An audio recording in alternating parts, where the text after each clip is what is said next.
Hello friends, நம்ம இன்னைக்கு இதை பற்றி பார்க்க போறோம்னா மல்லி வரப்போகிற எபிசோடில் என்ன இன்ட்ரெஸ்டிங்கான சுவாரஸ்யமான விஷயம் நடக்க போகுதுங்க பார்க்க போகிறோம். வாங்க வீடியோக்குள்ளே போயிடலாம். இந்த ராஜேஸ்வரி பார்த்தீங்கன்னா நம்ம மல்லியை விஜய் முன்னாடி அவமானப்படுத்துறது இல்லாத நம்மளுடைய மல்லி கிட்ட போயிட்டு, மல்லி நான் தான் சொன்னல உன்னுடைய நேரம் நீ ஆடிக்கிட்டு இருக்க, ஆனால் என்னுடைய நேரம் வரப்போ உன்னை ஆட விட்டு உன்னை நான் பார்ப்பேன்னு சொன்னல, இன்னைக்கு பார்த்தல உன்னுடைய நடத்திய விஜய் கிட்ட தப்பா சொல்லி உன்னை விஜய் கிட்ட கேள்வி வாங்குற மாதிரி செஞ்ச அதே விஜய் உன்கிட்ட டிவோர்ஸ் பேப்பர் கையெழுத்து போடு மல்லி அப்படின்ற மாதிரி கேட்க வைப்ப. அப்படி இல்லைன்னா இந்த வீட்டை விட்டு நீ ஓட ஓட நான் விரட்டாக விட மாட்டேன்டி அப்படின்ற மாதிரி சொல்றாங்க. மறக்காத நம்ம சேனலை சப்ஸ்கிரைப் பண்ணி வச்சுக்கோங்க.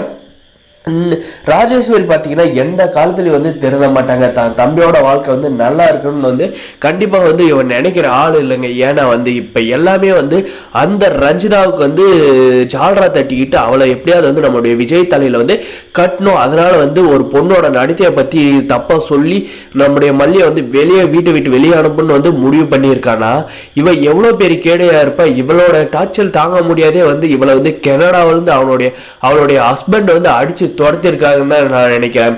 அதனாலதான் தம்பியோட வாழ்க்கையும் தம்பி சந்தோஷமா இருக்கிறத பார்த்து அவ கண்ணு பொறுக்கல.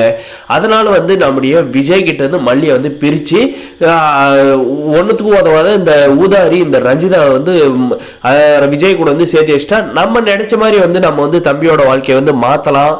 நமக்கு பிடிக்கலன்னா இந்த ரஞ்சிதாவுமே தூக்கி போட வைக்கலாம். பணத்தை நம்ம தண்ணி மாதிரி செலவு பண்ணலாம். நம்மளை கேட்கறதுக்கு ஆள் இல்லை அப்படின்ற மாதிரி ஆடிக்கிட்டு இருக்காங்க. நம்முடைய மல்லியும் பார்த்தீங்கன்னா இவளுக்கு சலைச்சவே இல்லைன்ற மாதிரி பார்த்தீங்கன்னா நம்ம மல்லி என்னைக்கு நீங்க உங்க வாயால என்னை நடத்த ஒழுக்கம் கெட்டவன்னு சொல்லல, அதே வாயால இந்த வீட்டோட மருவாக நான் தான் அப்படின்ற சொல்ற நேரம் கண்டிப்பா வரும்.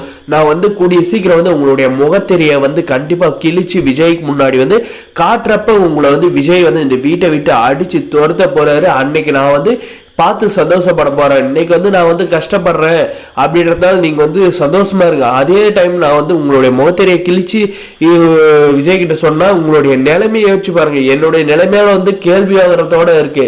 உங்களுடைய நிலைமையெல்லாம் கண்டிப்பா அக்கான்னு கூட பார்க்காது அடிச்சு செருப்பால் அடிச்சு ரோட்ல துரத்தாது குறையா கண்டிப்பா செய்வாரு அப்படின்ற மாதிரி சொல்றாங்க. நம்முடைய மல்லி பார்த்தீங்கன்னா நீ ஆசைப்பட்டுக்கோ மல்லி, கண்டிப்பா நீ ஆசைப்படுறது நடக்கணுமான்றத நினைச்சு கூட பார்க்காத. அதுக்குள்ளே உன்னுடைய வேலை எல்லாமே முடிச்சு உன்னை இந்த வீட்டை விட்டு துரத்தி விடுறனா பாரு அப்படின்ற மாதிரி சொல்றாங்க. இவெல்லாம் என்னங்க கெட்டது செய்ய இவளே இவ்வளவு யோசிச்சா, நம்ம மல்லி யாருக்கு எந்த ஒரு கெடுதலும் செஞ்சதில்லை.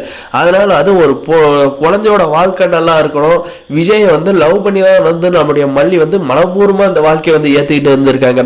நம்முடைய அந்த ஆண்டோட அருளால பார்த்தீங்கன்னா நம்முடைய வெண்பாவும் நம்முடைய விஜய் கூட பார்த்தீங்கன்னா கண்டிப்பா நம்ம மல்லி வாழ்ந்தே அவங்க. கண்டிப்பா இந்த பிரச்சனை மட்டும் நம்முடைய அன்னபூர்ணியமாவுக்கு தெரிஞ்சிட கண்டிப்பா சும்மா விடுவாங்களா, தேடி இவங்க ரெண்டு பேரும் உதைப்பாங்க. அது கண்டிப்பா நடக்க போது நம்ம அன்னபூர்ணியமா திரும்ப உள்ள வர போறாங்க. துணியா காணும் துண்ட காணும் இவங்களை கண்டிப்பா ஓட விட போறாங்கன்னு சொல்ல போறோம். மறக்காது நம்ம சேனல் சப்ஸ்கிரைப் பண்ணாத மறக்க சப்ஸ்கிரைப் பண்ணி அந்த பெல் ஐக்கனை ஆளில் போட்டு வச்சுக்கோங்க. அப்பதான் நம்ம ஒரு வீடியோ எல்லாமே உங்களுக்கு நோட்டிபிகேஷனா வருங்க. தொடர்ந்து நம்ம சேனலுக்கு சப்போர்ட் பண்ணுங்க. முடிஞ்ச வரைக்கும் ஸ்கிப் பண்ணாத பாருங்க. தேங்க்ஸ் ஃபார் வாட்சிங் கைஸ்.